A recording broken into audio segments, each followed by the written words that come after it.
Medok'tan Garcinia Gel 8'de sağlığı sunar. 8'de Sağlık'ta bugün değerli konuğumuz kulak burun boğaz hastalıkları uzmanı operatör doktor Mustafa Polat. Hocam hoş geldiniz. Hoş bulduk. Hoş geldiniz. Hoş bulduk. Nasılsınız Hoş bulduk. hocam? Çok şükür Nur Bey. Siz nasılsınız? Sağ olun, çok teşekkürler. Hoş bulduk Nur Çok Cemil merak Hanım. edilen soru var. Öncelikle burun yapısı nedir hocam? Bununla başlayalım.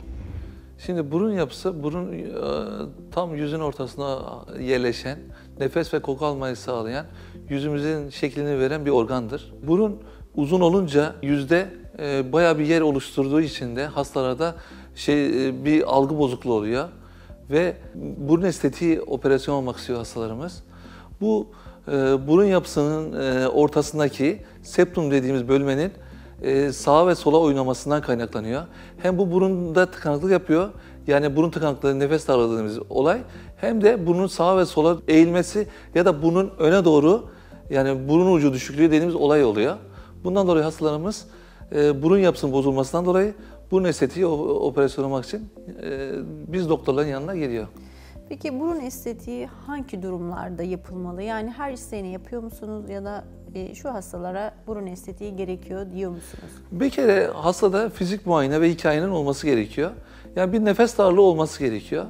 Ama nefes darlığı yoksa bile bu hastanın burun ucu düşüklüğü varsa ya da kendisinin bilmediği fizik muayenede ortaya çıkan bir septal deviyasyon, yani burun ucundaki sağda ve solda bir deviyasyon, çıkıntı varsa bu da ameliyat indikasyonları içerisinde yer alabilir. Ama bu indikasyonları çok geniş tutmamak lazım bence. Burun ucu düşüklüğü, burunun içinde iç nazal valv dediğimiz hemen girişte burnun en kısıtlı, yani en dar geçiş yeri olan internazal valvin kapanması, bu total septal olaraktan septorinoplasti operasyonu, yani burun estetiği operasyonu yapılma indikasyonu oluşturur. Artı bu hastaların 18 yaşından büyük olması gerekiyor ve bu hastalarda beden dismorfik bozukluğunun olmaması gerekiyor. Yani belirttiği şeylerle fizik muayene ve hikayede gerçekten görülmesi gerekiyor.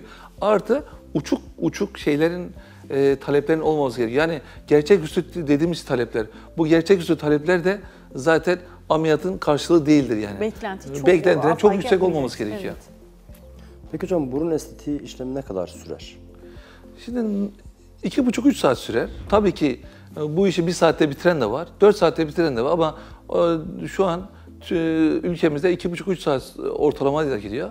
Ama bu tip plastik dediğimiz bir burun ucu estetiği olacaksa, sadece burun sırtında bir şey yoksa, burun sırtındaki çıkıntıları ve buraya şeritler koyuyoruz. Spread graft dediğimiz şeritler koyuyoruz. Bu şeritleri koymamız, hızlıca koyduktan sonra 2 saate bitiriyoruz.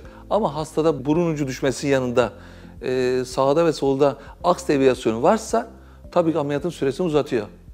Mesela az önce sabah seansında aldığım ameliyat, hastanın burun aks deviyasyonu vardı, burun ucu düşüklüğü vardı ve kalın deriydi, 4,5 saat sürdü.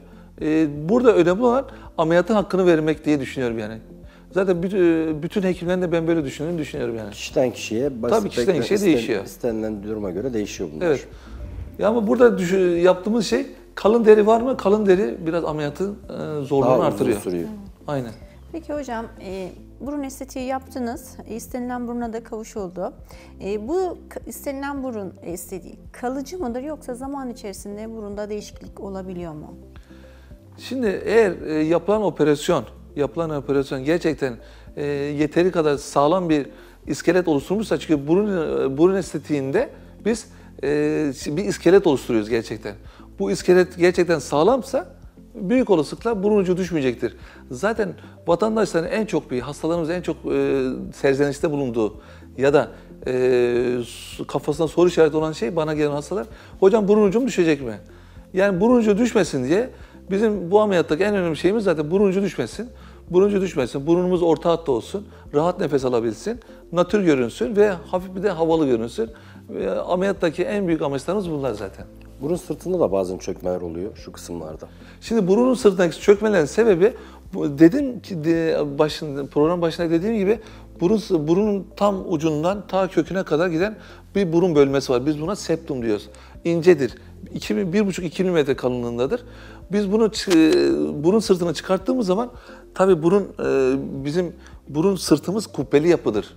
Kubbeli yapıyı biz kendimiz oluşturamıyoruz. Oluşturamadığımız için de ya spreader graft ya da auto spreader graft dediğimiz teknikler var.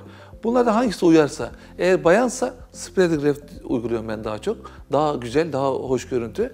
Ama hastanın çok fazla grafti yoksa, çok fazla yeterli şeyi yoksa auto spreader graft burada kurtarıcıdır. Bu bir payanda oluşturur. Payanda olaraktan burun sırtı kolay kolay düşmez. Ama burada tabii ki bir sürü teknik var. Bunları burada anlatmaya gerek yok.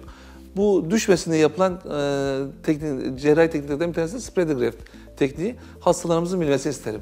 Hocam peki tekniklerden bahsettiniz, çok güzel ama çok duyuyoruz biz. İşte ben açık burun ameliyatı oldum, kapalı burun ameliyatı oldum. Böyle durumlar mevcut. Hangisi daha iyi? Şimdi bu bence cerrahın tecrübesine bağlı bir şey. Yine öyle değerli cerrahlarımız var mesela kapalı yapıyor. Öyle değerli cerrahlarımız var açık yapıyor. Bu iki cerrah grubu da yani Türkiye zaten burun estetiğinde gayet ileride. Ve açık da yapan da var, kapalı da yapan da var. Hocalarımdan açık öğrendim. Açığın ben kendi bakış açımdan cerrahi alan açısından daha az yer kapladığını, dokuya daha az zarar verdiğini düşünüyorum. Ama tabii ki kapalı yapıp da çok daha güzel sonuçlar elde eden doktor arkadaşlarımız var. Onlara da saygı duyuyorum. Açıkta her şeye hakim olabiliyor muyuz? Yani komplikasyon yönetimi açısından da iyi mi? Şimdi bu ameliyat sadece kıkırdak ameliyatı değil, sadece kemik ameliyatı değil. Ben şöyle düşünüyorum, oradaki yumuşak doku fazla olan dokular da eksize edilme ameliyatıdır, çıkartılma ameliyatıdır. O olaya öyle bakıyorum. Hocam ben bir önceki soruya bir dönmek istiyorum. Az önce bahsettiğiniz burun ucu düşmelerinden ya da burun sırtının çökmesinden bahsettik. Şimdi hastada böyle bir şey geliştiği zaman bu ameliyatın yanlış yapıldığını mı gösteriyor? Yoksa hastanın iyileşme sürecinde ya da daha sonraki süreçte kendine dikkat etmediğini mi gösteriyor? Ya da o hasta estetiğe uygun mu değildi? Şimdi bence burada yani hakem rolü oynamak lazım. Bence cerrahın rolü var burada. Hastanın rolü var. Kullanılan malzemenin rolü var. Hastanın kötü kullanımı rolü var. Yani hem doku hem de hastanın kendi kullanım rolü var. Burada 4 tane şey var. Hiçbir hastanede Sağlık Bakanlığı TS bandrolü olmayan malzeme kullanılmaz. Biz bunu bir yere kenara koyalım. O zaman ne kaldı? Cerrahın rolü, hastanın rolü. Hastanın rolü aslında daha fazladır. Neden? Ben mesela hastalarıma asla kolay kolay yani vermem, masaj vermem yani. %90 hastama derim masaj kullanmayın. Çünkü ben hastalarımın yanlış bir şey yapmasından korkarım. Ben ameliyatımı ameliyatta bitirmeye çalışıyorum. Ameliyatta bitirmeye çalışıyorum. Elimden geldiğince hastanın başından, arkasından, önünden, sağından, solundan rahat durmasını istiyorum. Ameliyatta dokuları dikişlerle bir araya getirmemeye çalışıyorum. Kendileri bir araya gelmesini istiyorum rahatlıkla. Artı bu bina hangi yapılar üzerinde duruyor? Kolonlar üzerinde duruyor değil mi? Bence kolonlar üzerinde durulması gereken şeyler var yani burun estetiğinde. Buna zaten teknikler var. Değerli cerrahlarımız, hocalarımız da bilir. Biz de çok şükür biz de biliyoruz. Bu teknikleri uygulayınca kolay kolay düşeceğini düşünmüyorum. Ama buna rağmen düşme riski vardır tabii ki. Doku eğer kalın deri varsa, eğer kıkırdak dokusu zayıfsa ya da hasta kendisine iyi bakmıyorsa yapacak bir şey yok. Ameliyat olmak isteyen ya da ameliyat olduktan sonra nelere dikkat etmeleri gerekiyor? En azından masaj önermiyorsunuz. Yanlış masajda neler olabiliyor? Şimdi masajda çökmeler olabiliyor. Ben öyle hasta gördüm. Yani hastaya düşen görev nedir aslında? Şimdi masajda şöyle gördüm ben. Öyle hasta gördüm. Ya arkadaş yani ben bu ameliyatı yaptım ama bu ameliyat 6 ay sonra böyle olmaması gerekiyordu. Yani 3 ay sonra böyle olmaması gerekiyordu. Yani burun sırtı bu kadar mı olur yani kaybolur? Yani masaj gerçekten verilmemesi gerekiyor çünkü biz bu burun estetiğinin kendi bakış açımdan tabii ki verenlere ben saygı duyuyorum. Ben hocalarımdan, değerli hocalarımdan öyle öğrendim. Ameliyata bitir ve masajı verme. Zaten kendinden oturacaktır o.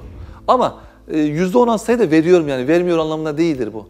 Ama öyle hasta olur ki o da o %10'u %2'ye %3'e düşürmek için olabildiğince hastaya faydalı olmaya çalışıyoruz burada. Ameliyat sonrasında biz burada ameliyat yapıyoruz ama bir sıvı kitlesidir bu. Yani bir ödemdir yani. Bu ödemin yönetilmesi gerekiyor. Hasta sürekli sağa yatarsa o sağ tarafa yatacaktır yani. Şimdi bu bina yapıldığı zaman çimento sıvı değil mi? Bunlar da bir etken sıvı bu bina sağa yatsa sol tarafta Çimento sağ tarafta çimento fazlalaşır. Dokun sağ tarafta fazlalaşır. Burada yapılması gereken sırt üstü yatılması gerekiyor. Bir miktar yastığımız yüksek olması gerekiyor. Burnumuza dokunmamamız gerekiyor. Burun ucum eğrilmesin diyorum. Hem düşmesin diyorum. Hem de rahat nefes alayım diyorum. Hem de kalıcı olsun diyorum. Ameliyattaki amaçlarım bunlar. Bunları da yapmaya çalışıyorum yani. Çok çok teşekkür hocam değerli bilgileriniz için. Ağzınıza sağlık. Ben teşekkür ederim. Çok sağ olun. 8'de Sağlık'ta bugün değerli doktorumuz, kulak burun boğaz hastalıkları uzmanı, operatör doktor Mustafa Polat'la burun estetiği ile ilgili bütün detayları konuştuk. 8'de Sağlık tüm hızıyla devam ediyor. Medok'tan Garcinia Jel 8'de sağlığı sundu.